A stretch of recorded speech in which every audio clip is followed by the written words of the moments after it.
The mist in Blackwood National Forest didn't roll in.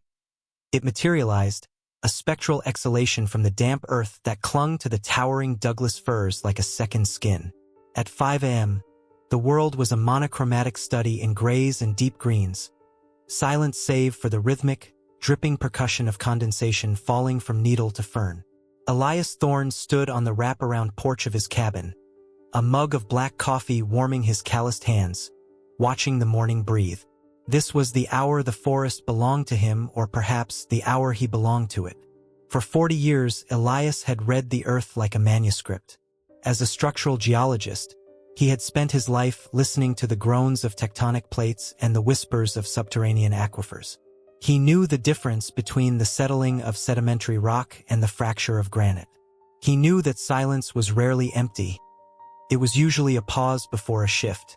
But the silence hanging over the valley this October morning felt different. It wasn't a pause. It felt heavy, final, like a breath held too long that might never be released.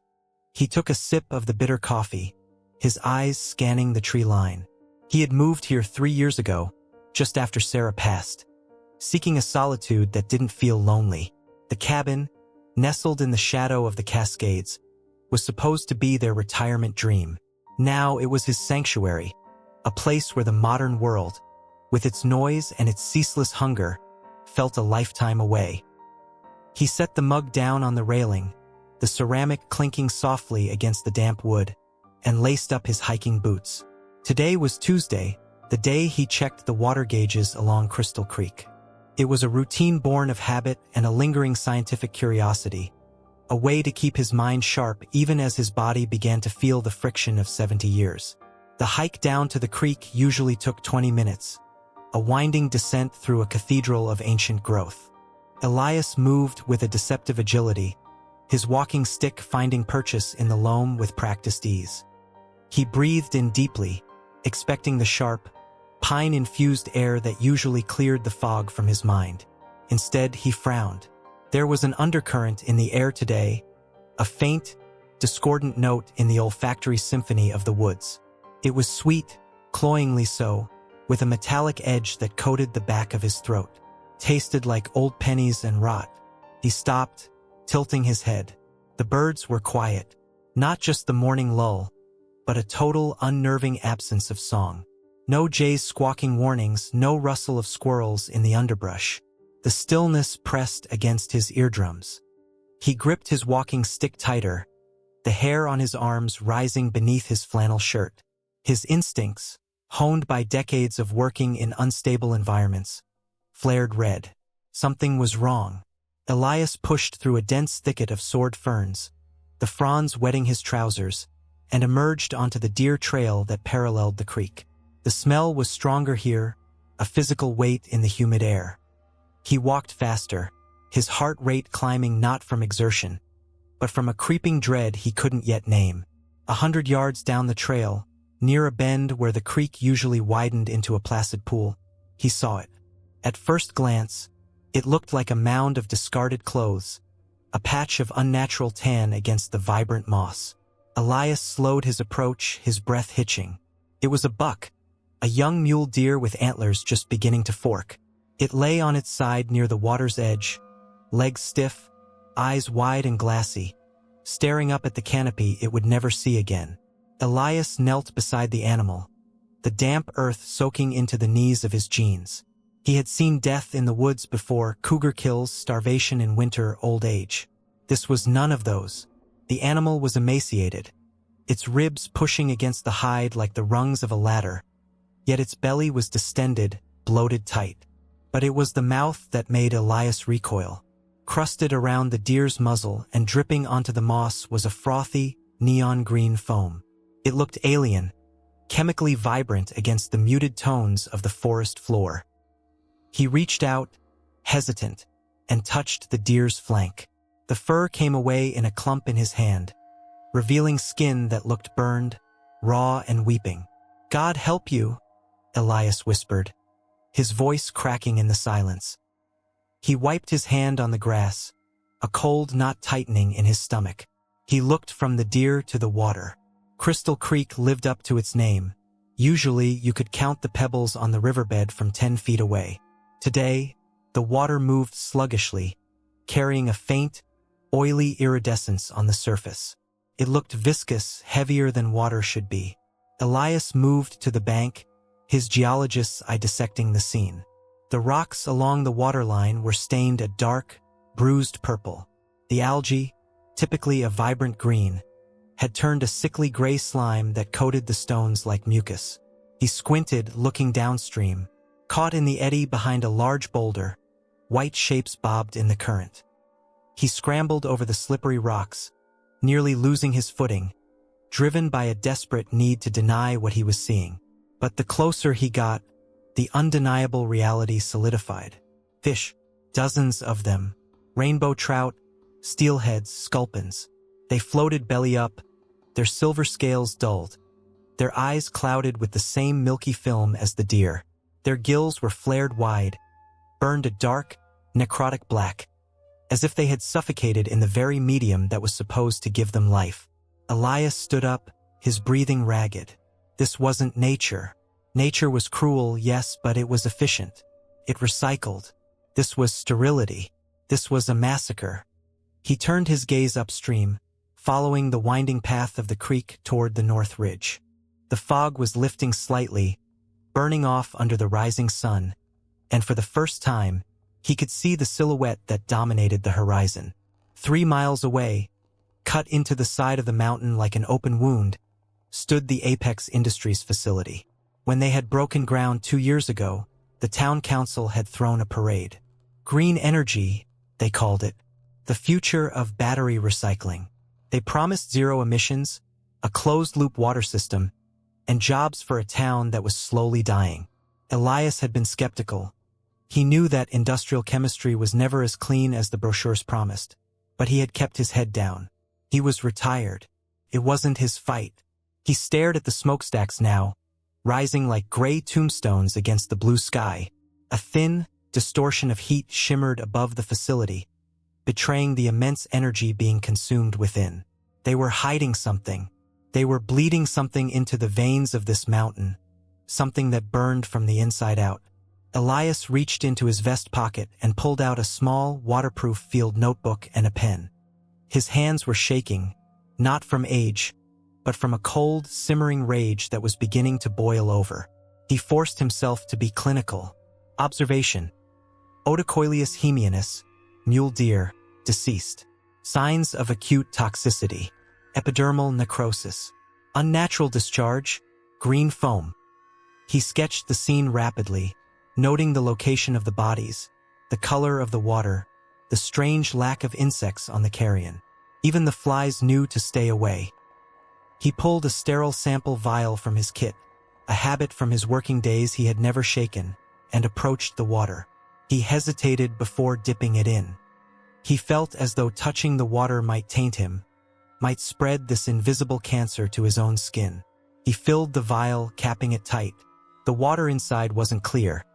It held a suspension of fine, particulate matter that swirled like smoke. He pocketed the vial and stood up, looking back at the dead buck. He thought of Sarah, how she used to sit by this creek for hours, reading, her bare feet dangling in the water. She used to say this place had a heartbeat. Now that heartbeat was thready, irregular. A sound broke his concentration. A low, mechanical thrumming coming from the direction of the logging road that bordered the east side of his property. Elias froze, stepping back into the shadow of the hemlocks.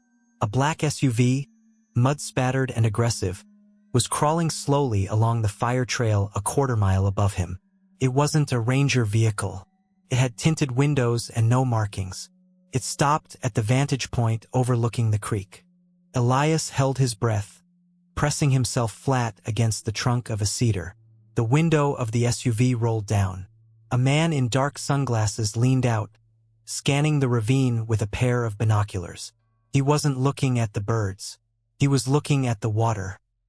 He lingered on the spot where the dead deer lay, then spoke into a radio on his shoulder. After a moment, the window rolled up, and the SUV crunched away, tires spinning gravel as it disappeared back toward the main road leading to the Apex plant. They knew. They weren't just dumping. They were monitoring the damage. Elias waited until the sound of the engine faded completely before he moved. The fear that had gripped him earlier was gone, replaced by a cold, hard clarity. The solitude he had cherished was shattered. The sanctuary was breached. He looked at the vial in his hand, the water swirling innocently inside the plastic. It was a bullet loaded in a chamber, and he was the only one holding the gun. He turned back toward the cabin, his pace quicker now, purposeful. The hike back was a blur. He didn't see the ferns or the sunlight filtering through the canopy. He only saw the green foam. He only saw the dead eyes of the trout. He reached his porch, the coffee mug still sitting on the railing where he had left it, a relic from a morning that felt like it belonged to a different life. He poured the cold coffee into the dirt. Even that felt wrong now, and went inside. He went straight to his study, a room filled with maps, rock samples, and the dusty remnants of his career. He swept a pile of fishing magazines off his desk and laid the sample vial in the center, under the harsh light of his desk lamp. He pulled his laptop from the drawer and opened it. The screen glowed to life, illuminating the lines of worry etched deep into his face. He didn't search for bird calls or hiking trails this time. He typed in the search bar, Apex Industries plus EPA violations. The cursor blinked, a rhythmic pulse in the silent room. Elias reached for his keys. The sample needed to be tested properly. He needed a spectrograph, he needed a lab. The local DQ office in town was small, underfunded, but it was the first step. He grabbed his coat, the one with the worn elbows, and paused by the mantel where a framed photo of Sarah sat. She was smiling, holding a caught fish from this very creek, 10 years ago. "I'm not letting them take this, Sarah," he said to the empty room. "Not this." He walked out the door, the screen door slamming shut behind him with a sound like a gunshot, echoing through the dying forest. He climbed into his old pickup truck, the engine coughing to life with a roar that shattered the unnatural quiet. As he pulled out of the driveway, gravel crunching under his tires, Elias looked in the rearview mirror. The forest stood tall and stoic behind him, a victim waiting for a witness. He turned onto the main road, heading toward town, unaware that he was driving away from the safety of the trees and straight into the sights of a predator far more dangerous than any he had ever encountered in the wild. The '69 Ford F-250 rattled over the washboard gravel of the logging road, a mechanical beast groaning in protest against the neglect of the county infrastructure. Elias gripped the steering wheel with white-knuckled intensity, his knuckles pale islands in a sea of age-spotted skin. Beside him on the bench seat, wrapped in a shop rag and cushioned by the passenger's side seatbelt, sat the sample vial. It was a small thing, no larger than a roll of coins, yet it felt heavier than the engine block thrumming beneath the hood. It was a containment vessel for a nightmare, a single drop of poison that could explain the silence of the woods. As the dense canopy of the Blackwood Forest began to thin, giving way to the patchy, clear-cut scars that marked the outskirts of civilization, Elias checked his rearview mirror. The road behind him was empty, save for a plume of dust settling in the stagnant air. The paranoia was a new sensation, an itch at the base of his skull that he couldn't scratch. He told himself he was being ridiculous. He was a retired geologist, a widower who paid his taxes and minded his business, not a spy in a Cold War thriller. But the memory of that black SUV on the ridge, the cold, calculating sweep of those binoculars, wouldn't leave him. The town of Oakhaven emerged from the morning haze like a faded photograph. It was a place that had been dying for 2 decades, ever since the big timber mills shut down in the late 90s. Main Street was a smile with missing teeth. Boarded-up storefronts stood shoulder to shoulder with struggling antique shops and a solitary, grim-looking pharmacy. But as Elias turned onto the asphalt, he saw the graft, the new skin stitched over the old wounds. It was the apex effect. Mixed in with the rusting sedans and mud-caked trucks of the locals were the sleek, white fleet vehicles of Apex Industries, buzzing around like antibodies in a sick host. The old hardware store had been converted into a community outreach center, its windows plastered with vibrant posters showing smiling families drinking crystal-clear water under the slogan, Apex, powering tomorrow, Preserving today. Elias snorted, a harsh sound in the cab. Preserving. The irony tasted like bile. He drove past the diner, the post office, and the library, pulling into the cracked concrete lot of the municipal building. It was a dreary, brick block of 1970s architecture that housed the sheriff's department, the town clerk, and the satellite office of the Department of Environmental Quality. He killed the engine. The truck shuddered and died with a final, metallic clank. Elias sat for a moment, listening to the ticking of the cooling metal, gathering his resolve. He unwrapped the vial, slipping it into the inner pocket of his coat, close to his heart. Inside, the building smelled of floor wax and stale coffee. The fluorescent lights hummed with a headache-inducing frequency. Elias walked past the bulletin board covered in notices for lost dogs and zoning hearings, heading straight for the frosted glass door marked DEQ/water and soil safety. He knocked once and entered. The office was cramped, buried under stacks of paper files that seemed to defy gravity. Behind the desk sat Miller, a man in his 30s who wore his boredom like a uniform. He was typing slowly on a computer that looked like it belonged in a museum, surrounded by empty energy drink cans. He didn't look up when the door opened. "Take a number, have a seat," Miller mumbled, gesturing vaguely to a plastic chair. "There's no one else here, Miller," Elias said, his voice gravelly. Miller stopped typing and looked up, blinking behind thick glasses. Recognition dawned slow and dull. "Oh, Mr. Thorne, need a permit for a burn pile? It's not burn season until next month." "I'm not here for a permit." Elias stepped forward, ignoring the chair. He reached into his pocket and placed the vial on the desk. The murky water swirled, the sediment settling at the bottom like silt in a dead river. "I need you to run a full-spectrum analysis on this. Heavy metals, volatile organic compounds, pH levels. The works." Miller looked at the vial, then back at Elias, his expression shifting from boredom to mild annoyance. "What is it?" "Crystal Creek water. Taken this morning, 3 miles downstream from the apex outflow pipes." Miller sighed, leaning back in his chair, the springs groaning. "Mr. Thorne, we just tested Crystal Creek last week. The quarterly report is public record. Everything is green. Nitrates are low, pH is neutral. You're worrying about nothing." "I found a buck dead on the bank this morning," Elias said, his voice rising slightly. "Its insides were liquefied. The trout are belly up. The water smells like battery acid and copper." "That's not green, Miller.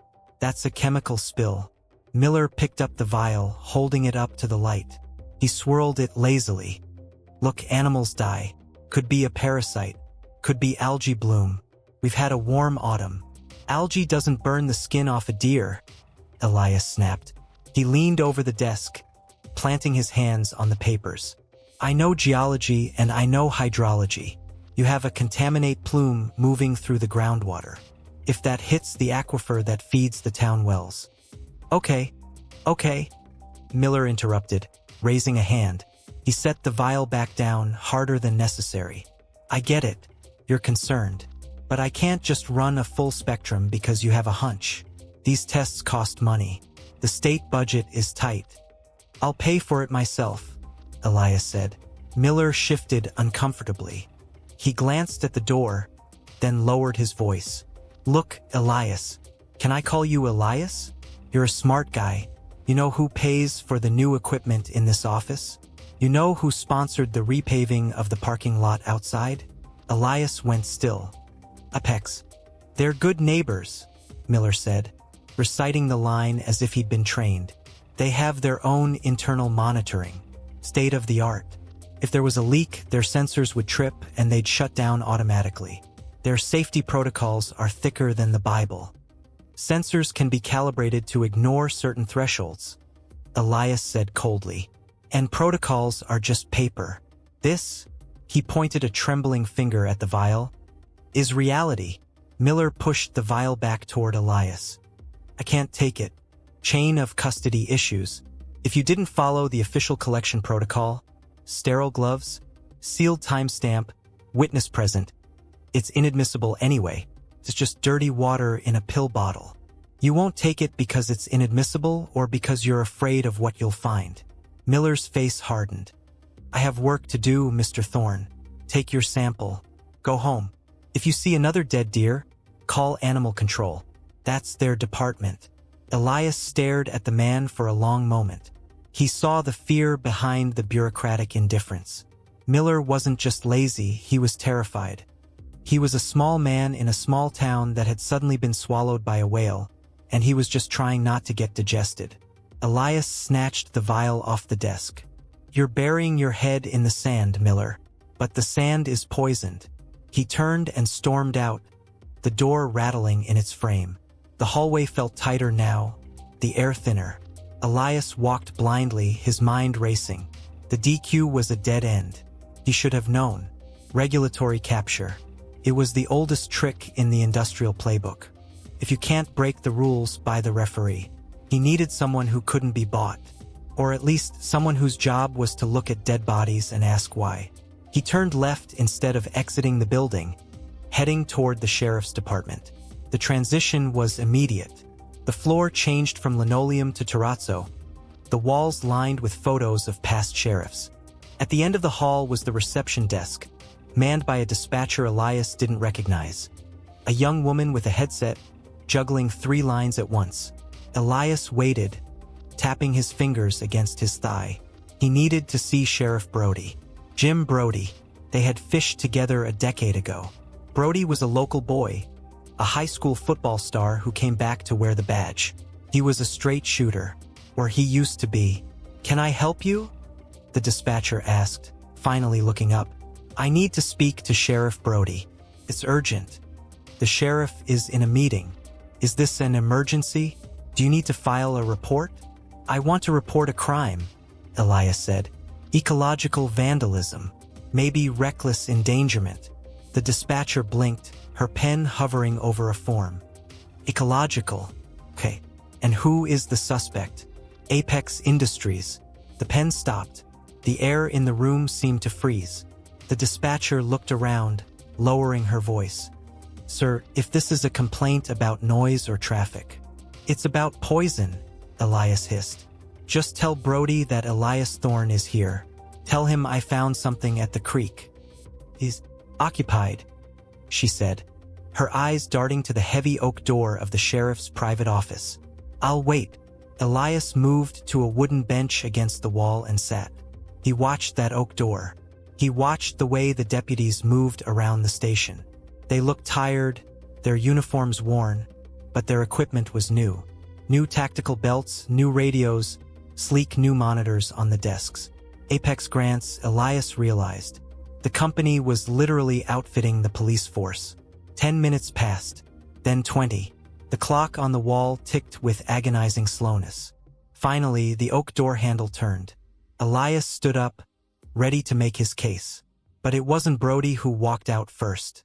The man who stepped into the fluorescent light of the station was tall, wearing a charcoal gray suit that cost more than Elias's truck. He had silver hair swept back perfectly, and a smile that didn't reach his eyes that were the color of ice. Marcus Vane, the CEO of Apex. Elias felt a jolt of recognition from the newspaper photos, but seeing him in the flesh was different. Vane moved with the predatory grace of a shark entering a wading pool. He radiated a quiet, dangerous power. Sheriff Brody followed him out. Brody looked older than Elias remembered. His belly pressed against his uniform shirt, and his face was flushed, sweaty. He looked like a man who had just eaten a meal that didn't agree with him. "We appreciate the cooperation, Jim," Vane said, his voice a smooth baritone that carried easily across the room. "The new security perimeter is vital for the plant's expansion. We don't want any unauthorized hikers getting hurt." "Of course, Mr. Vane," Brody said, wiping his hands on his trousers before extending one. "We'll increase patrols on the North Ridge. Keep the locals away." Vane shook the hand. It wasn't a greeting. It was a transaction. "Good. The town's prosperity is our priority. We take care of our friends." Elias stood frozen. Unauthorized hikers. They were talking about him. They knew someone had been near the pipes. Vane turned to leave, his eyes sweeping across the room. His gaze landed on Elias. For a split second, time suspended. Vane didn't know who Elias was, but he paused. He looked at the muddy boots, the worn flannel, the defiant set of Elias's jaw. A flicker of something crossed Vane's face. Not fear, but assessment. Calculating the threat level of a stray dog. Then Vane smiled, a thin, dismissive quirk of the lips, and walked past Elias, trailing the scent of expensive cologne and ozone. The station door closed behind him. "Brody," Elias said. The sheriff jumped, turning toward the bench. When he saw Elias, his shoulders slumped. The flushed look on his face deepened into a shade of shame. "Elias, I didn't see you there." "I bet you didn't." Elias stepped forward. "Increasing patrols on the North Ridge? Keeping the locals away?" Brody sighed, rubbing his temples. "It's complicated, Elias. Apex has federal clearance. Homeland Security designation because of the energy grid stuff. They can restrict access to surrounding lands if they deem it a safety risk." "Safety risk?" Elias laughed, a harsh, barking sound. "Jim, I found a dead buck this morning with its insides melted. I have a sample of water in my pocket that would strip the paint off your cruiser. They are dumping toxic sludge into Crystal Creek." Brody held up a hand. "Keep your voice down." He looked around the station, then grabbed Elias's elbow, steering him toward the exit. "Let's walk outside." They stepped out into the gray afternoon light. The wind had picked up, blowing dust across the parking lot. "You need to drop this, Elias," Brody said, his voice low and urgent. He didn't look at Elias. He looked at the horizon. "Drop it? You're the sheriff. It's your job to protect this town." "I am protecting it," Brody snapped, finally meeting Elias's eyes. "Look around you, Elias. Look at this town. 2 years ago, we were bankrupt. The school was going to close. We had meth heads stripping copper wire from the streetlights. Then Apex came. They fixed the roads. They built the new clinic. They employ 400 people. Half the town works there. And the price is poisoning the water? The reports say the water is fine," Brody said stubbornly, though his eyes shifted away. "The reports are lies. You know it. I saw you with him, Jim. I saw the way you shook his hand." Brody stepped back, his face hardening into a mask of defensiveness.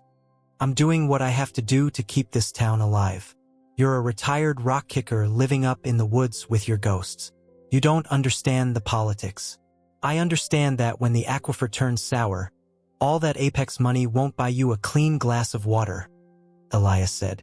He patted his chest pocket. "I'm going to the state level. Maybe the EPA in Seattle." Brody's expression changed.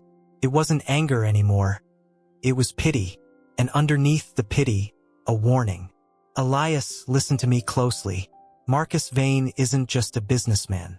He's connected, deeply connected. If you go making noise, waving around unauthorized samples, accusing them of federal crimes, things happen. Accidents happen. Are you threatening me, Jim?" "I'm warning you," Brody said. "Go home. Go back to your cabin. Fish in a different creek. Let it go. For your own sake." Brody turned and walked back into the station, the heavy door clicking shut, sealing the law away from justice. Elias stood alone in the parking lot. The wind whipped his hair across his face. He felt a profound, chilling isolation. The DQ was incompetent. The sheriff was compromised. The town was seduced. He was standing in the middle of a conspiracy that was slowly suffocating the only home he had left. He walked back to his truck. His legs felt heavy, as if the gravity of the situation was physically pressing him into the pavement. He climbed in and started the engine. As he drove out of town, the feeling of being watched returned with a vengeance. Every car in the rearview mirror looked suspicious. Every shadow looked like a threat. He didn't stop at the grocery store. He didn't stop for gas. He drove straight for the tree line, needing the cover of the forest like a wounded animal needs a burrow. The sun was setting by the time he reached the gravel road leading to his cabin. The shadows of the fir trees stretched long and distorted across the hood of the truck. He parked around the back, hidden from the main road, and hurried inside, locking the deadbolt behind him. Something he hadn't done in 3 years. The cabin was dark and cold. He didn't turn on the lights. He went to the kitchen and poured himself a glass of tap water. He held it up to the dying light of the window. It looked clear. He took a sip. Tasted fine. But for how long? How long until the poison in the creek seeped into the well? A week? A month? He set the glass down, his hand trembling. He felt small. He was one old man against a billion-dollar corporation that owned the police, the politicians, and the narrative. What could he do? Write a letter to the editor? Stand on the street corner with a sign? His eyes wandered around the darkened room, landing on the workbench in the corner. Sitting there, collecting dust, was his drone. A Phantom 4. He used to use it to map rock formations to check the roof gutters. He walked over to it. He ran his hand over the white plastic hull. Brody had said Apex had security perimeters. He had said they were keeping people out.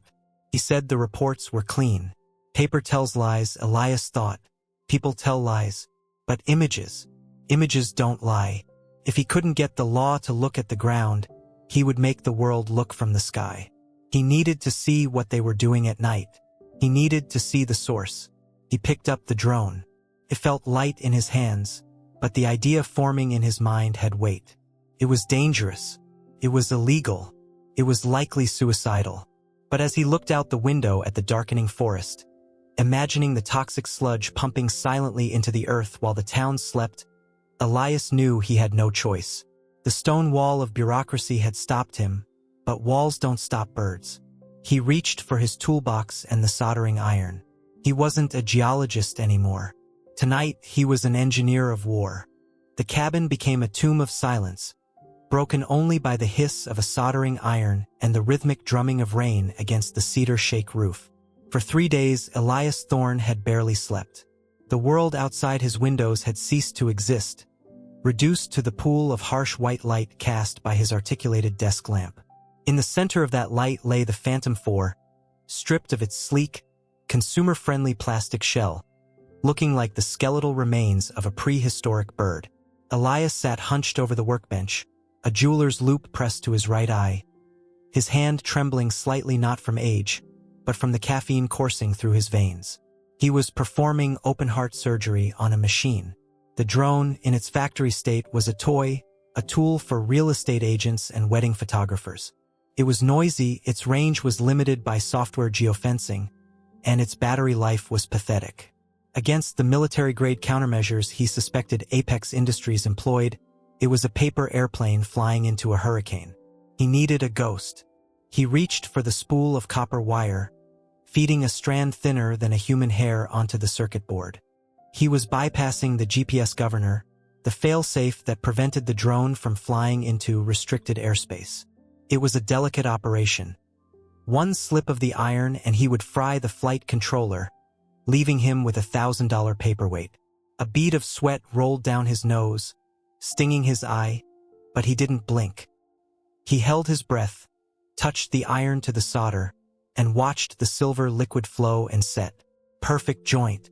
Elias exhaled, a long, ragged sound. He set the iron down and rubbed his face. His hands were stained with grease and flux, the hands of a man who had spent a lifetime wresting truth from the earth. Now he was trying to wrestle it from the air. The problem wasn't just flying. It was seeing. A standard camera was useless against Apex. They were dumping at night, likely burying the evidence under layers of soil and concrete. He needed to see the heat. He needed thermal. He turned his gaze to the other side of the workbench, where his prized possession lay dismantled. A FLIR T-Series thermal imaging scanner he had kept from his consulting days. It was worth more than his truck, a piece of equipment sensitive enough to detect a leaking steam pipe behind 3 feet of concrete. He had gutted it, stripping away the heavy casing, the screen, and the ergonomic handle, leaving only the sensor core and the lens assembly. Mounting it to the drone had been an engineering nightmare. The weight distribution was off. He had to shave ounces elsewhere, removing the drone's obstacle avoidance sensors and the plastic landing gear. He replaced the legs with lightweight carbon fiber rods he'd cut from an old fishing pole. It was ugly, a Frankenstein's monster of wires, duct tape, and exposed circuitry, but it was light. Function over form, Elias muttered to the empty room. He connected the thermal sensor to the drone's video transmission feed. On his laptop screen, the image flickered to life. It was a wash of grays and whites. He pointed the drone toward the wood stove in the corner. The screen exploded into brilliant oranges and reds, the heat signature sharp and defined. He could see the thermal gradient of the flue pipe, the specific hotspots where the iron was thinnest. "Perfect," he whispered, but seeing wasn't enough if he couldn't get the data out. The standard transmission range was maybe 3 miles in open air, less in the dense interference of the forest. Apex was 3 miles away, but he couldn't launch from his porch. He had to get closer, and he had to stay low to avoid radar. That meant signal loss. He spent the next 12 hours building a range extender. He cannibalized a satellite dish from the roof, shaping the parabolic curve to focus the signal from his controller. He built a Yagi antenna from a wire coat hanger and a PVC pipe, a trick he'd learned from a ham radio operator in the 90s. It was crude, archaic tech, but physics didn't change. A directed signal punched harder than an omnidirectional one. By the 4th evening, the machine was ready. But Elias wasn't. He needed intel. He couldn't just fly blind into the teeth of their security. He needed to know the rhythm of the beast. At dusk, Elias dressed in his darkest hunting gear. Camouflage Gore-Tex, a black beanie, and gloves. He blackened his face with charcoal from the stove, a primitive ritual that felt strangely appropriate. He wasn't a scientist tonight, he was a predator. He left the truck behind. The engine noise would carry. He hiked the 3 miles to the ridge overlooking the Apex facility, moving through the underbrush with the slow, deliberate patience of a deer stalker. The forest was wet and cold, the ferns soaking his pants, but the discomfort grounded him. He reached the vantage point, a rocky outcrop shielded by a curtain of hemlock branches, just as night fell completely. Below him, the Apex facility glowed like a city on Mars. Floodlights bathed the perimeter fence in harsh, artificial daylight. He raised his binoculars. The place was a fortress. 12-foot chain-link fences topped with razor wire. Guard towers at the corners. He watched the patrols. Black SUVs circled the perimeter road every 15 minutes like clockwork. Men with rifles and dogs walked the inner fence line. Elias lay on his stomach in the mud, watching, counting. Mark. 10:15 p.m. Patrol passes the north gate. Mark. 10:30 p.m. Patrol passes again. They were disciplined. Too disciplined. But his eyes weren't drawn to the guards. He scanned the ground. The facility sat on a leveled plateau, but the land sloped sharply downward at the back, toward the dense forest that fed into the Crystal Creek watershed. That area was dark, suspiciously dark. The floodlights were angled inward, leaving the rear boundary in shadow. Why? He watched that dark zone for 2 hours, shivering as the temperature dropped. His joints ached, a deep, throbbing reminder of his age. He was 72 years old, lying in the mud, playing spy against a corporation that could crush him without blinking. Doubt gnawed at him. "What are you doing, Elias? You're not James Bond. You're a lonely old man having a breakdown." Then, at 12 a.m., the routine changed. The main floodlights on the rear building flickered and dimmed to half power. A massive bay door rolled open with a mechanical groan that reached Elias even at this distance. A tanker truck backed out, its reverse lights disconnected, moving in ghost mode. Elias held his breath. The truck didn't leave the facility. It drove to a small, concrete blockhouse near the edge of the tree line, the dark zone. 2 men in hazmat suits jumped out. They connected a thick, ribbed hose from the truck to a valve in the ground. Pumps engaged. A low, thrumming vibration shuddered through the air.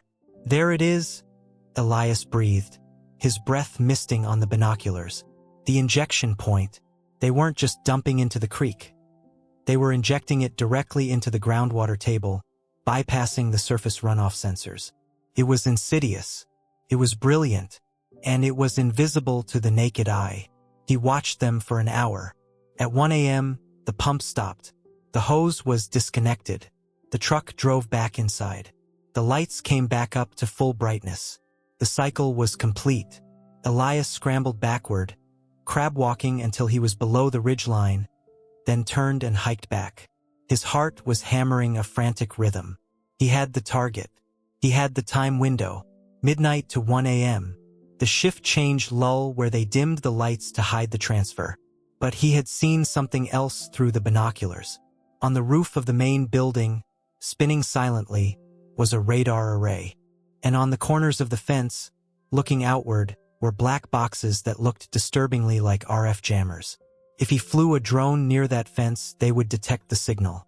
They would jam the frequency, and his bird would drop out of the sky like a stone. Or worse, they would trace the signal back to the controller. Back to him. He needed cover. Not just darkness, but chaos. He returned to the cabin at 3 a.m., exhausted, his body screaming in protest. He stripped off the wet clothes and went straight to the laptop. He pulled up the NOAA weather satellite feed. A massive low-pressure system was churning in the Pacific, a swirling vortex of purple and black on the radar map. The meteorologists were calling it a bomb cyclone, a rapid drop in atmospheric pressure that would generate hurricane-force winds and torrential rain. It was due to make landfall in 48 hours. Most people would look at that map and see destruction. Elias looked at it and saw salvation. The heavy rain would scramble their thermal sensors. The thunder would mask the drone's rotors. The electrical interference from the lightning would create enough noise on the RF spectrum to hide his control signal. And the wind was the gamble. The Phantom 4 was rated for 20 miles per hour winds. The storm would bring gusts of 60. "If you want to kill the king," Elias murmured, staring at the swirling vortex on the screen, "you have to walk through the fire." The next 2 days passed in a blur of manic preparation. Elias didn't leave the property. He obsessed over the weight of the drone. He removed the plastic casing of the battery to save 5 grams. He sanded down the propellers to reduce drag. Every ounce mattered when fighting a gale. He wrote a script on his computer, a pre-programmed flight path. He couldn't rely on manual control for the whole flight. The signal lag would be too high. He mapped the GPS coordinates of the injection point he had seen. He programmed the drone to fly nap of the earth, hugging the treetops, barely 10 feet above the canopy, to stay under the radar horizon. It was a suicide run for the hardware. The chances of the drone returning were less than 10%. But he didn't need the drone to come back. He just needed the data to get out. He set up a localized server in his cabin, encrypting the connection. If the drone got the footage, it would beam it back to his laptop in real-time bursts. And from his laptop, he set up an automated dead man's switch. As soon as the file was received, it would automatically upload to the servers of the FBI, the New York Times, and the EPA. Once he pressed launch, there was no undoing it. The evening of the second day, the sky turned a bruised, sickly purple. The air pressure dropped so fast Elias's ears popped. The wind began to moan through the eaves of the cabin, a low, mournful sound that grew steadily into a scream. The trees outside began to sway violently, shedding branches like brittle bones. The storm had arrived. Elias ate a final meal, a can of soup, eaten cold directly from the tin. He had no appetite. He checked his equipment one last time. The drone sat on the table, its red LEDs blinking a slow, steady heartbeat. The modified thermal camera stared out like a cyclops eye. He put on his rain gear. He taped the seams of his jacket. He wrapped the drone controller in a clear plastic bag. He checked his pockets. A flashlight, a backup battery, and a hunting knife. He didn't know why he took the knife. Maybe it was just instinct. At 11:30 p.m., the power in the cabin flickered and died. The storm had taken out the grid. The room plunged into darkness, illuminated only by the battery-powered glow of his laptop screen and the flashes of lightning that were now tearing the sky apart. Boom! Thunder shook the floorboards. The rain was hitting the roof so hard it sounded like gravel being dumped from a truck. "It's time," Elias said. He picked up the drone. It felt fragile in his hands, a collection of plastic and silicon about to challenge the wrath of God and the greed of man. He opened the door and the storm hit him like a physical blow. The wind nearly ripped the door from its hinges. Rain lashed his face, stinging like needles. He stepped out onto the porch, shielding the drone with his body. The forest was a chaos of motion. Trees bent double, groaning. Leaves swirled in manic vortexes. It was madness to fly in this. It was impossible. Elias walked down the steps into the mud. He needed a clear takeoff zone. He marched into the center of the clearing, the wind threatening to knock him off his feet. He set the drone down on a flat rock he had placed there earlier. He retreated to the shelter of the woodshed, where he had set up his range extender antenna. He connected the controller. His hands were shaking violently now, the adrenaline dumping into his system in a toxic flood. He powered on the controller. The screen lit up, fighting the gloom. System check. GPS. Locked. 9 satellites. Battery. 100%. Wind warning. Extreme. Do not fly. Elias ignored the red warning banner. He toggled the thermal camera. The screen turned gray, rain streaking the lens, but the heat signature of the drone's own battery glowed warm. He looked toward the north, toward the invisible fortress of Apex Industries. He imagined Marcus Vane sleeping in a warm bed, secure in his power. He imagined Sheriff Brody looking away. He imagined the dead deer and the silent birds. For the silence, Elias whispered. He pushed the throttle stick forward. The drone's motors screamed, a high-pitched whine that was immediately swallowed by the roar of the wind. The machine lurched upward, battered by the gale. It drifted sideways, nearly smashing into a pine tree. But the flight controller fought back, the motors spinning furiously to compensate. It stabilized, hovering 5 feet off the ground, a defiant spark in the dark. Elias took a deep breath, his thumb hovering over the pitch stick. He looked at the screen. The telemetry showed the wind speed was 45 miles per hour, gusting to 60. Go, he commanded. He pushed the stick full forward. The drone dipped its nose and shot forward into the black mouth of the forest, disappearing instantly into the rain. Elias stared at the screen. The video feed was choppy, pixelated by interference. The drone was fighting for every inch, bobbing and weaving through the treetops like a leaf in a gale.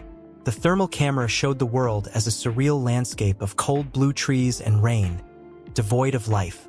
He watched the distance counter tick up. 500 yards, 1,000 yards, 1 mile. The signal bar dropped by 1 notch, then 2. The image froze, then jumped. Elias wiped the rain from his face. His eyes locked on the glowing rectangle of the controller. He was flying blind, trusting the math, trusting the machine.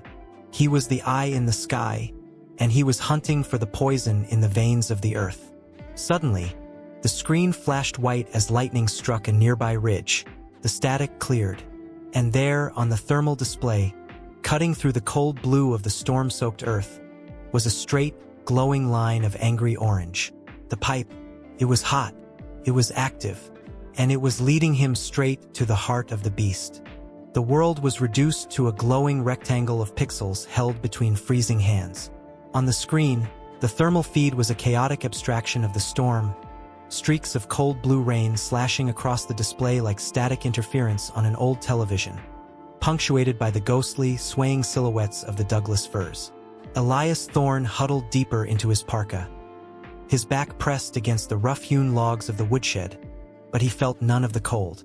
His consciousness had been transferred, projected 300 feet into the air and half a mile away, housed within the fragile plastic shell of the Phantom 4 drone fighting for its life against the gale. Every gust of wind that hammered the shed felt like a physical blow to his own ribs. The telemetry data in the corner of the screen was a blur of red warnings. Wind velocity, 52 miles per hour. Motor overload. Gyro stabilization error. The drone was screaming, its 4 small electric motors spinning at maximum RPM just to hold a stationary position against the onslaught of the Pacific bomb cyclone. It was a moth trying to fly up a waterfall. Elias gritted his teeth, his thumb making micro-adjustments on the pitch stick, fighting the instinct to jerk the controls. Smooth. He had to be smooth.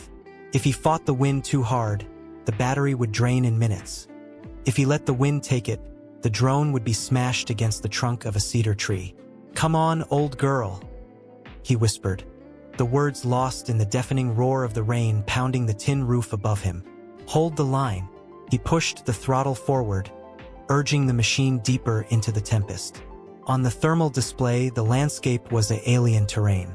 The ground was awash of dark blues and purples, cooled by the deluge, but cutting through the darkness was the lifeline, the vein.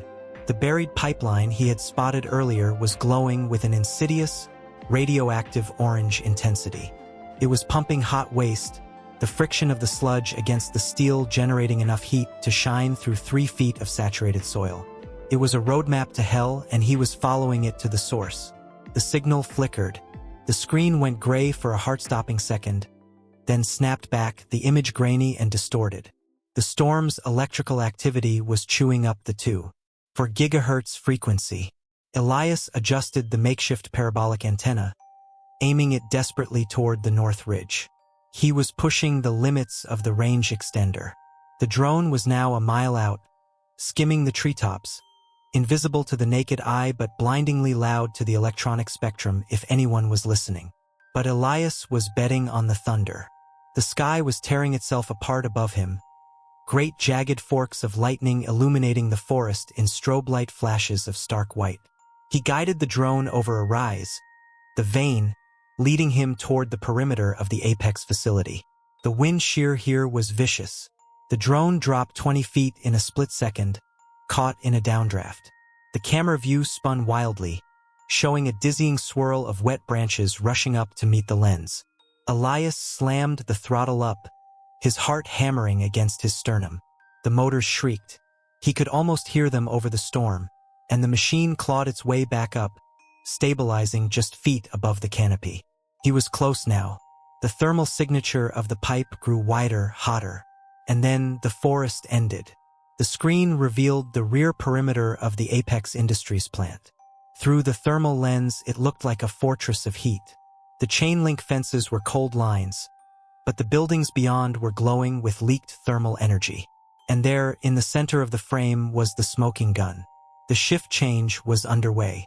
Just as he had seen with his binoculars, the massive tanker truck was parked near the concrete blockhouse. Through the thermal sensor, the truck's engine block was a blinding white-hot star.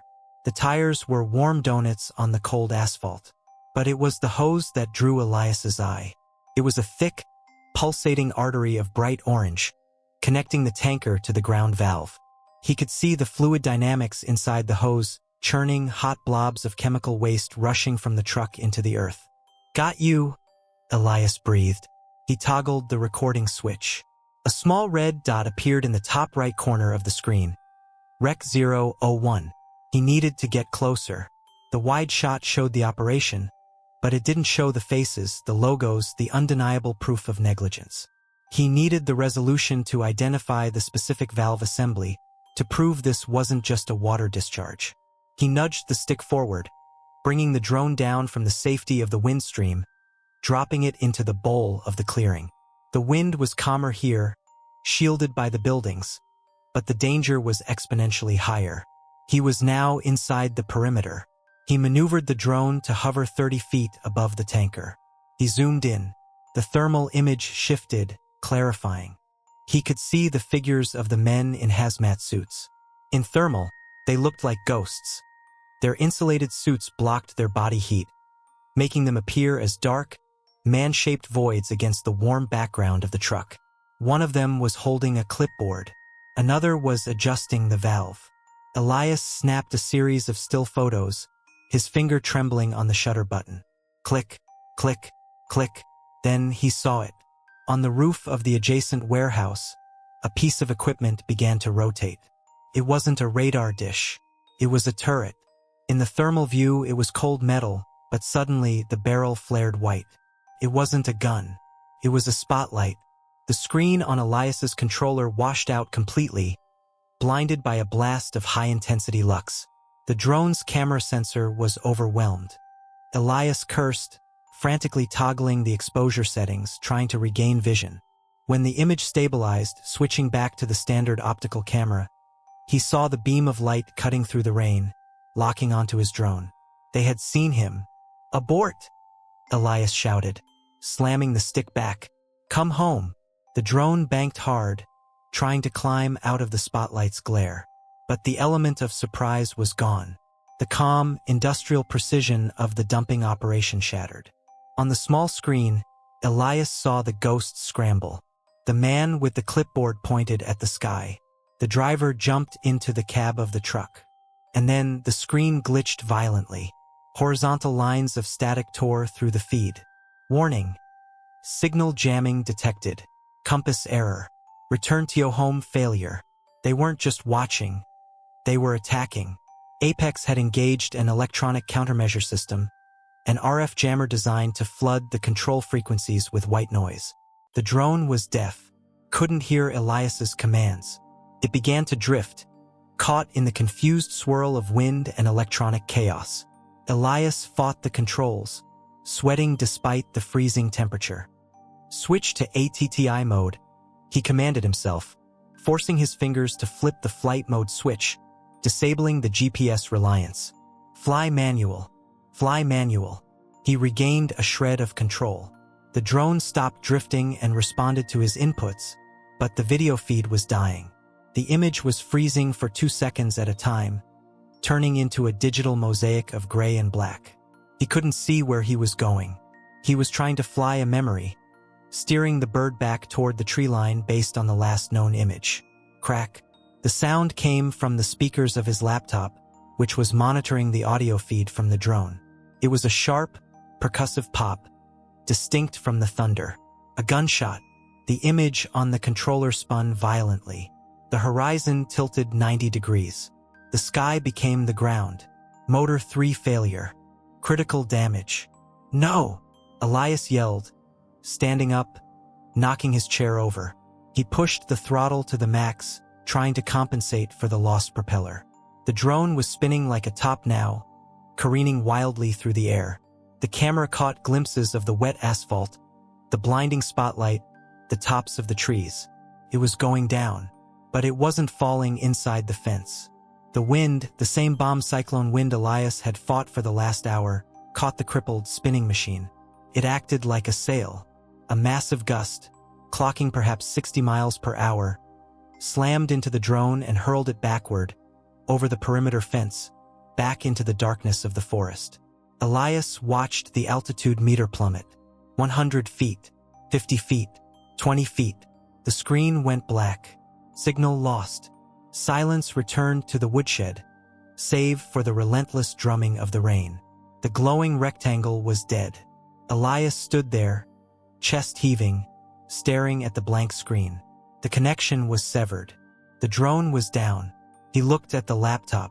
The file transfer bar, which had been attempting to cache the video feed in real time, was frozen red. Upload failed.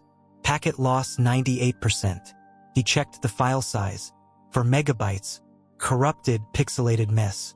It was useless. It showed nothing but gray noise and a few frames of thermal blobs. It wouldn't stand up in court. It wouldn't convince a newspaper editor. It was nothing. The real footage, the 4K video of the valve, the photos of the truck, the thermal proof of the heat signature, was sitting on the microSD card inside the drone. And the drone was lying somewhere in the forest, roughly 3/4 of a mile away, in the middle of a storm, with a squad of armed private security contractors likely already mobilizing to retrieve it. Elias looked at his hands. They were shaking uncontrollably now. The adrenaline was turning into shock. He had poked the bear, and the bear had bitten back. He should pack his truck. He should run. He should drive south until he hit California and never look back. But he thought of the deer. He thought of the green foam. He thought of the way Marcus Vane had looked at him, like he was a bug to be crushed. If he ran, they won. If he ran, the forest died. He looked at the dark tree line, thrashing in the wind. The drone had been blown back toward him, but it had crashed in the ravine. A treacherous, mud-slicked scar of land that separated his property from the apex plateau. It was no man's land. He grabbed the topographic map off the workbench. He estimated the wind speed and the trajectory. He marked an X on the contour lines. The crash site was likely near the old logging bridge, a rotting structure spanning the gorge. "They'll be coming for it," he said aloud. "They know it has the data." It was a race. Apex had the manpower, the vehicles, and the guns. Elias had the terrain. He knew every route, every rock, every deer trail in that ravine. He had walked it 1,000 times. He turned off the laptop and shoved it into his waterproof backpack. He grabbed the spare flashlight. He looked at the hunting knife on the table. It was a buck knife, a gift from Sarah on their 40th anniversary. He unsheathed it, checking the edge. It was razor sharp. He slipped it onto his belt. He wasn't an engineer anymore. He wasn't a geologist. The storm had stripped away those layers. Tonight, he was just a creature of the forest, fighting for his territory. Elias zipped up his parka, pulled his hood tight, and stepped out of the shed. The wind hit him instantly, trying to push him back, but he leaned into it. He didn't head for the truck. He headed for the game trail that cut straight down the ridge into the black throat of the ravine. The rain washed away the sweat on his face, mixing with the grime and the charcoal. He moved fast, sliding down the mud embankments, grasping at wet roots for balance. The thunder cracked directly overhead, a boom so loud it rattled his teeth, but Elias didn't flinch. The storm was his cover. The chaos was his camouflage. Somewhere down there, amidst the roaring water and the broken timber, lay the small plastic card that held the truth. And Elias Thorne was going to get it, or he was going to die trying. The descent into the ravine was not a run. It was a controlled fall. Elias Thorne, 72 years old and running on a cocktail of adrenaline and desperation, surrendered himself to the gravity of the Blackwood Forest. The mud, turned to a slick slurry by the torrential rain, offered no purchase for his boots. He slid 20 feet at a time, grabbing at exposed hemlock roots and fistfuls of sword ferns that tore away in his grip, slowing his momentum just enough to prevent bone-shattering impacts against the basalt rocks jutting from the slope. The storm had transformed the ravine into a wind tunnel. Down here, below the canopy, the gale was a physical entity, a screaming wall of pressure that drove the freezing rain horizontal. It lashed against Elias's face, stinging his eyes, blurring his vision into a watercolor of dark greens and grays. His breath came in ragged, burning gasps that tasted of ozone and wet rot. Every joint in his body screamed in protest. His bad knee, the arthritis in his hands, the deep, dull ache in his lower back. But he pushed the pain into a dark corner of his mind. Pain was information, and right now, the only information that mattered was the location of the crashed drone. He reached the bottom of the slope, landing in a crouch in the wash of the creek bed. The water here, usually a trickle, was a raging brown torrent, swollen with runoff. The noise was deafening, the roar of the water competing with the thunder rolling overhead like artillery fire. Elias wiped the mud from his eyes and scanned the darkness. He knew this ravine. He knew it better than the lines on his own palm. He knew that 50 yards upstream, the creek bent sharply around a massive glacial erratic, a boulder the size of a house. Based on the wind trajectory and the drone's last known altitude, the crash site should be just beyond that boulder, in a dense patch of Devil's Club and alder. He moved, keeping low, using the noise of the storm as cover. He didn't turn on his flashlight. To use a light now would be to paint a target on his chest. He navigated by memory and the sporadic, strobe light flashes of lightning that illuminated the gorge in stark, ghostly monochrome. Crack. The sound wasn't thunder. It was the sharp snap of a dry branch being crushed under a heavy boot. Elias froze, pressing himself into the mossy depression behind a fallen cedar log. He held his breath, his heart hammering against his ribs like a trapped bird. Through the curtain of rain, 3 beams of light sliced through the darkness on the opposite bank of the creek. They were brilliant, white-blue tactical beams, cutting through the mist with terrifying clarity. They swept back and forth, dissecting the forest floor, hunting. "Spread out!" A voice shouted over the roar of the wind. It was distorted, likely amplified by a radio, but the tone was unmistakable. Command, control, lethal intent. The telemetry signals ended in this sector. Find the bird. What about the pilot? Another voice asked, closer this time. If you find the pilot, the first voice replied, cold and flat. Neutralize the threat. No witnesses. We are scrubbing this clean. Elias closed his eyes for a second. Neutralize. The corporate euphemism for murder. He had expected legal threats, maybe a lawsuit. He hadn't expected a death squad. But he should have. He had seen the money involved. He had seen the size of the pipes. When you threaten a billion-dollar empire, they don't send lawyers. They send cleaners. He peeked over the log. The lights were moving systematically, closing the net. They were on the north side of the creek, moving south. He was on the south side. The drone was somewhere in the middle. He had to move.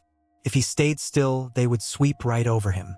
Elias belly crawled through the mud, dragging himself forward with his elbows. The icy water of the creek soaked through his parka, chilling him to the bone, but he barely felt it. He was focused on the boulder. He reached the cover of the glacial erratic just as a beam of light swept across its surface, missing him by inches. He huddled in the shadow of the stone, his chest heaving.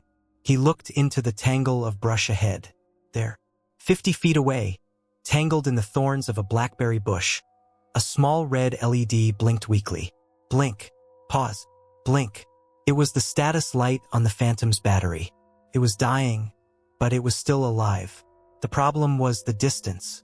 Between him and the drone lay 50 feet of open gravel bar, exposed and illuminated every few seconds by the searching lights. Elias reached into his pocket and pulled out the hunting knife. He didn't intend to fight. He wouldn't stand a chance against trained mercenaries. But the weight of the steel in his hand gave him a sliver of courage. He looked at the rushing water of the creek. He needed a distraction. He crawled to the edge of the water, finding a heavy, jagged rock the size of a cantaloupe. He waited. He watched the rhythm of the lights. Left, right, center. Left, right, center. He waited for a crash of thunder. As the sky tore open with a blinding flash and a boom that shook the ground, Elias hurled the rock with all his strength, not across the creek, but downstream, into a pile of dry driftwood on the opposite bank. Crash. The impact was distinct, a heavy, splintering sound that cut through the white noise of the rain. Movement. Sector 4. A guard shouted. The 3 beams of light instantly snapped away from the drone site, converging on the driftwood pile 50 yards downstream. Flank it. Go. Elias didn't hesitate. He burst from the shadow of the boulder, sprinting across the gravel bar. He kept his body low, bent double, ignoring the screaming protest of his knees. The rain lashed at his back. He hit the blackberry bramble at full speed, not caring about the thorns tearing at his trousers and hands. He reached the drone. It was a wreck. The camera gimbal was snapped. The propellers shattered. The white hull cracked open like an egg. But the battery was still locked in, and the small slot on the side was intact. Elias's hands were shaking violently from the cold and the adrenaline. His fingers were numb, clumsy sausages. He fumbled with the tiny black card, pressing his thumbnail against the release mechanism. Click. The microSD card popped out. It was smaller than a fingernail, a tiny chip of silicon that contained the ruin of Apex Industries. Hey! The shout came from behind him. Not downstream, behind. Elias spun around. A fourth figure, one he hadn't seen, had stayed behind while the others chased the distraction. He was standing on top of the boulder, a dark silhouette against the lightning-streaked sky. A tactical light blinded Elias. I have visual. Target acquired at the crash site. The man yelled into his shoulder mic. He raised a rifle. Elias didn't think. He acted on pure instinct. He shoved the SD card into his mouth, clamping it under his tongue, and threw himself sideways just as the mud beside his boot exploded. Thwip. Silencer. They were using silencers. Elias scrambled on all fours, diving into the raging creek. The shock of the freezing water punched the air from his lungs. The current grabbed him instantly, dragging him downstream, smashing him against rocks. He tumbled underwater, the world becoming a chaotic swirl of black water and white foam. He kicked wildly, his boots heavy, fighting to keep his head above the surface. Bullets struck the water around him, little distinct zips entering the liquid. He was being flushed down the drain, but it was the only way out. The current swept him past the driftwood pile, past the searching lights of the other guards. He grabbed at a passing branch, wrenching his shoulder, and swung himself into the eddy of a calm pool behind a fallen log. He hauled himself up the muddy bank, gasping, coughing up river water. He checked his mouth. The card was still there, hard and sharp against his gums. He's in the water. Cut him off at the gorge. The hunt had turned into a race. Elias knew where the creek went. A quarter-mile downstream, the ravine ended in a sheer drop, Blackwood Falls, a 60-foot plunge into the main river. If they cut him off before the falls, he was dead. If he went over the falls, he was probably dead. He scrambled up the bank, away from the water, into the deep woods. He couldn't outrun them on the flat, but on the steep, tangled slope leading to the cliffs, he had the advantage. He knew the deer trails. He knew which patches of ground were solid and which were sinkholes. He ran. It was a nightmare run. Branches whipped his face, drawing blood. He slipped and fell, scrambling back up with mud caked in his fingernails. His lungs burned as if he had swallowed fire. Every breath was a ragged wheeze. Keep moving. Keep moving. Sarah is watching. He could hear them behind him. The heavy thud of combat boots, the snapping of brush, the shouting of coordinates. They were fast, young, and fit. They were closing the gap. Elias burst out of the tree line onto the rocky promontory that overlooked the falls. The wind here was ferocious, tearing at his clothes, threatening to blow him over the edge.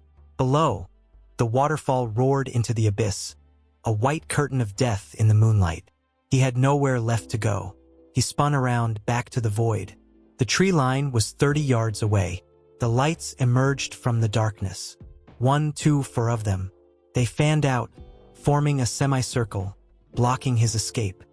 End of the line, old man, the leader said. He stepped forward, lowering his rifle slightly but keeping it ready.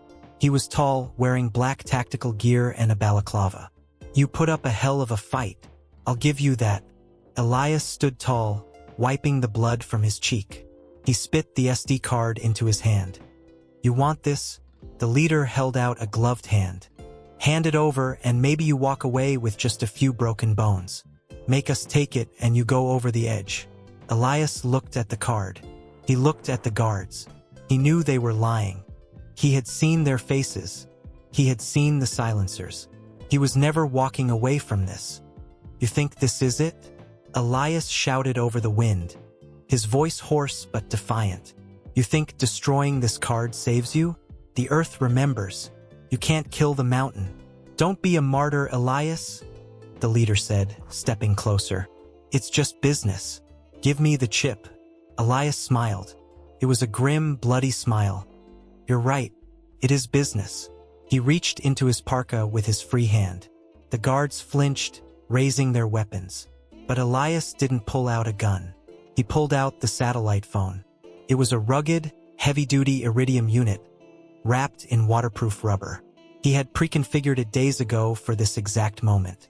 A simple adapter cable dangled from the bottom. Drop it! The leader screamed. Elias ignored him. With trembling fingers, he slotted the SD card into the reader attached to the phone. The screen lit up. A bright blue light in the gray storm, connecting to satellite. The guards hesitated. They didn't know what it was at first. A detonator? A weapon? He's uploading, one of the guards realized. Take him out. Elias hit the send button. Upload initiated. Time seemed to slow down. The progress bar on the screen appeared. A gunshot rang out. Elias felt a hammer blow to his left shoulder. The impact spun him around, nearly knocking him off his feet. Pain, white-hot and blinding, exploded in his chest. He dropped to one knee, clutching the phone with a death grip. Stop him. Another shot. This one hit the ground by his knee, spraying stone fragments into his face. Elias curled around the phone, shielding it with his body. He looked at the screen through eyes filled with tears and rain. Rush him. The heavy footsteps pounded toward him on the wet rock. Elias looked up. The leader was 10 feet away, sprinting, the butt of his rifle raised to smash Elias's skull. Elias looked at the man. He didn't see a monster. He saw fear. He saw a man who knew he had just failed. Upload complete. Files sent. FBI_tipline. NYT_desk. EPA_reg 4. The screen flashed green. It's gone, Elias whispered. The leader collided with him. The force of the impact lifted Elias off the ground. The phone skittered away across the rocks. Elias didn't fight back. He was spent. He let the momentum take him. He felt the ground disappear beneath his boots. He felt the weightlessness of the fall. The leader grabbed at Elias's jacket, trying to pull him back. Not to save him, but to capture him. But the fabric tore. Elias Thorne fell backward into the abyss. As he fell, the roar of the wind was replaced by the roar of the water. He saw the cliff edge receding above him, the flashlights cutting beams into the empty air where he had just stood. He saw the lightning illuminate the sky one last time. He didn't feel fear. He felt a strange, profound sense of peace. The pain in his shoulder faded. The cold faded. He hit the water. It wasn't the hard, shattering impact of the rocks he had feared. It was the deep, churning plunge into the pool at the base of the falls. The darkness swallowed him whole. The current grabbed him, twisting him, pulling him down into the cold, crushing embrace of the river. Elias held his breath, but his lungs were empty. He tumbled through the blackness, his consciousness flickering like a dying candle. He thought of the trillium flowers. He thought of the clear water. I did it, he thought, as the darkness took him completely. I told the truth. Above him, on the cliff edge, the Apex security team stood in the rain, looking down into the raging white water. The leader walked over to where the satellite phone lay on the rocks. He picked it up. The screen was cracked, but the message was still visible, glowing mockingly in green. Upload complete. The leader stared at it, then smashed the phone against the rock in a fit of impotent rage. He keyed his radio. "Boss," he said, his voice shaking. "We have a problem." The river carried Elias away. It didn't judge him. It didn't fight him. It simply took him, a piece of drift in the grand current, washing him downstream, away from the poison, away from the lies, carrying him toward whatever morning might come next. The return to consciousness was not a sudden awakening, but a slow, agonizing drift from the bottom of a dark ocean up toward a distant, shimmering surface. For weeks, time had no meaning for Elias Thorne. It was a fluid concept, measured only by the rhythmic beep of monitors, the hiss of an oxygen tank, and the phantom sensation of cold water rushing over his skin. He lived in a twilight state, trapped between the roar of the Blackwood Falls and the sterile silence of a hospital room. In his fever dreams, he was still falling, the gray storm clouds spinning above him, the bullet wound in his shoulder burning like a brand, the river swallowing him whole. But in those dreams, the river wasn't drowning him. It was cradling him, carrying him through the subterranean veins of the earth, whispering secrets in a language older than stone. When he finally opened his eyes and kept them open, the storm was gone. The world was reduced to a square of blinding white ceiling tile and the smell of antiseptic. He tried to move, to sit up, but his body refused to obey. His left leg was encased in heavy plaster, elevated on a sling. His shoulder was bandaged tight, throbbing with a dull, persistent ache. He felt hollowed out, as if the river had washed away not just the mud and the blood, but the very substance of who he used to be. He was alive. The realization brought no joy, only a confused, heavy exhaustion. He remembered the cliff. He remembered the gunshot. He remembered the fall. By all the laws of physics and probability, he should be dead. "Welcome back, Mr. Thorne." The voice was soft, feminine. Elias turned his head, the movement grinding in his stiff neck. A nurse stood by the window, adjusting the blinds. Sunlight, real, Golden sunlight, not the gray filter of the storm, spilled across the linoleum floor.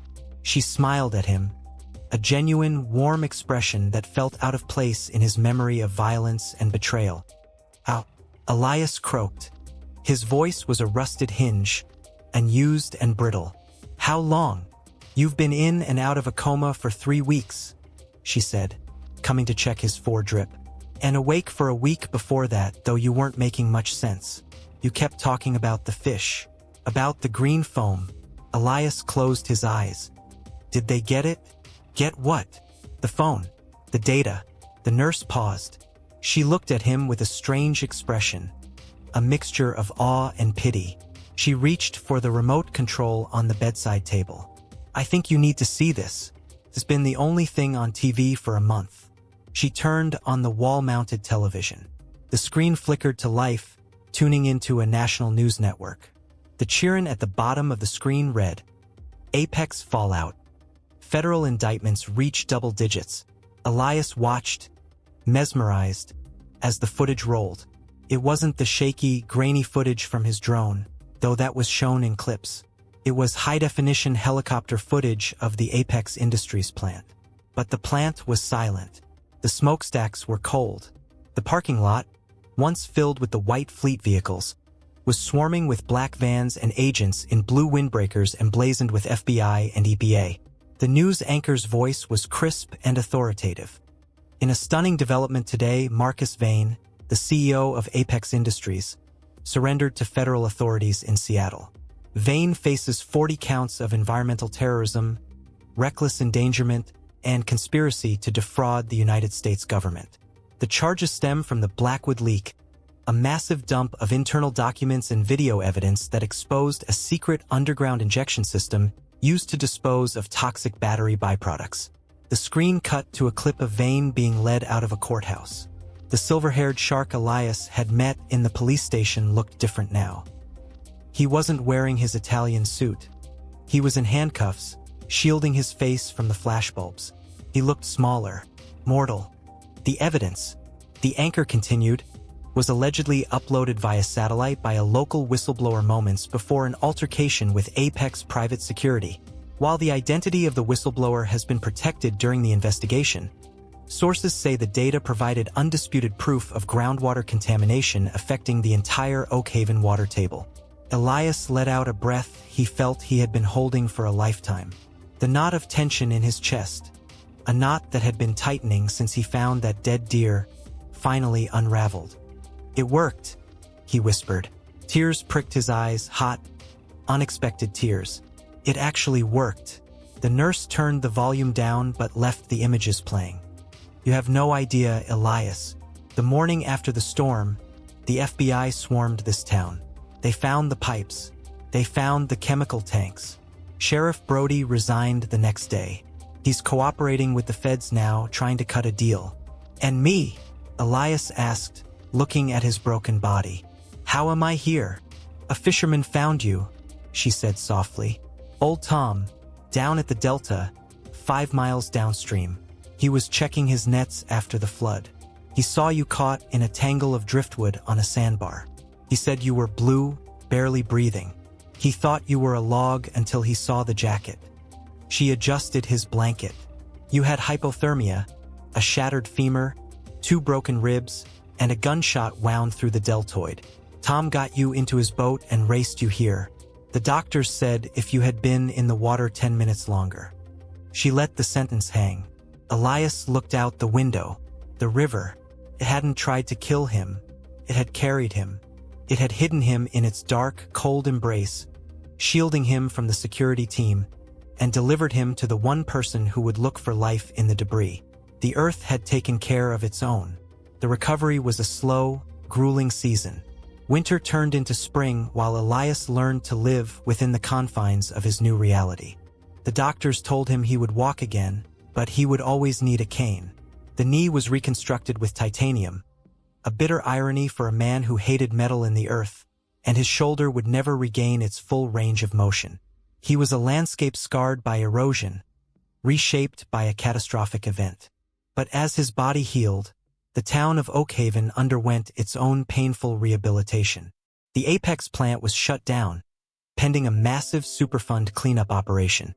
The jobs were gone, and for a while there was anger. People blamed Elias. They called him the crazy old man who killed the economy. They wrote angry letters to the local paper. Some even threw stones at his empty cabin. But then the cancer cluster reports came out. The EPA released a study showing that the unexplained sicknesses in the town, the rashes, the respiratory issues in the children, the strange autoimmune disorders, aligned perfectly with the toxins found in Elias's data. The town realized that the paycheck they had been clutching was poisoned. The anger shifted from Elias to Apex. The narrative changed. Elias wasn't the villain. He was the canary in the coal mine who had screamed before the roof collapsed. 6 months after the fall, on a crisp morning in April, Elias was finally discharged. He didn't have anyone to pick him up. Sarah was gone, and they had no children, so he called a taxi. The driver, a young man who looked too young to drive, helped him load his wheelchair into the trunk. "Where to, Mr. Thorne?" the driver asked, eyeing him in the rearview mirror with a mixture of curiosity and hesitation. "Home," Elias said. "Take me to the cabin." The drive up the mountain was a surreal journey through time. The snow was melting, feeding the creeks that ran alongside the road. Elias watched the water closely. It looked clearer. The oily sheen was gone. When they reached the cabin, Elias gasped. He had expected it to be a ruin, vandalized, overgrown, abandoned. Instead, the driveway was cleared of debris. The roof, which had lost shingles in the storm, had been patched with new cedar shakes. The woodshed where he had flown the mission had been rebuilt. "Who did this?" Elias muttered as the taxi driver helped him into his wheelchair. "Folks from town," the driver said, shrugging. "Some of the guys who used to work at the mill. They came up on weekends. Said it was the least they could do." Elias sat in his chair on the gravel, overwhelmed. He had fought alone, believing the town was against him. He hadn't realized that by fighting for the land, he was fighting for them, and somewhere deep down they had understood. He rolled himself up the ramp, a new addition to the porch. He unlocked the door. The air inside was stale but familiar. It smelled of old books, wood smoke, and memories. He wheeled himself to his desk. The workbench was empty. The drone parts were gone, likely seized as evidence or lost to the storm. But the photo of Sarah remained, untouched by the dust. He picked up the frame. "We did it, Sarah," he whispered. "The water is clean." But the true test wasn't the house, or the news, or the court cases. The true test was outside. Elias spent the afternoon sitting on his porch, wrapped in a blanket, just listening. He closed his eyes and tuned out the tinnitus in his ears. He waited, and then he heard it. Cheer up, cheerily. A robin. Then the scolding chatter of a Steller's jay. Then the rustle of a squirrel in the dry leaves. The silence was broken. The symphony had returned. Elias smiled, a crack in the stone of his face. He gripped the arms of his wheelchair and pushed himself up. It was painful, his legs screaming in protest, but he needed to stand. He grabbed his cane, a sturdy piece of hickory someone had carved for him, and limped down the steps. He walked slowly, painfully, toward the creek. It took him 20 minutes to cover the distance that used to take him 5. He reached the bank where he had found the dead buck all those months ago. The scene was transformed. The mud was gone, covered in a carpet of fresh, vibrant green moss. The water flowed clear and cold, bubbling over the stones with a joyful energy. Elias leaned on his cane and peered into the pool. A flash of silver. A trout, darting out from under a rock to snatch a mayfly from the surface. Life. Elias let out a sob, a singular, ragged sound that shook his chest. He sank down onto a large rock, his strength failing him. He sat there for a long time, watching the water, feeling the sun on his face. He looked down at his feet, at the patch of earth near the water's edge. Something caught his eye, a small splash of white against the dark loam. He leaned forward, squinting. It was a flower. 3 petals, pure white, turning to a soft pink at the center. A trillium ovatum, the wake robin. Elias reached out, his trembling fingers hovering over the delicate bloom. The trillium was a sensitive species. It wouldn't grow in poisoned soil. It needed purity. It needed balance. Its presence here, on the very bank that had been a graveyard 6 months ago, was a miracle. It was a message from the forest, a signature on the peace treaty between man and nature. I am healing, the flower seemed to say. I am resilient. As long as you stand guard, I will bloom. Elias brushed the petal gently. He thought about the price he had paid, the limp he would have for the rest of his life, the nights he would wake up screaming from the memory of the fall, the solitude that was now deeper than ever. Was it worth it? He looked at the clear water. He looked at the white flower.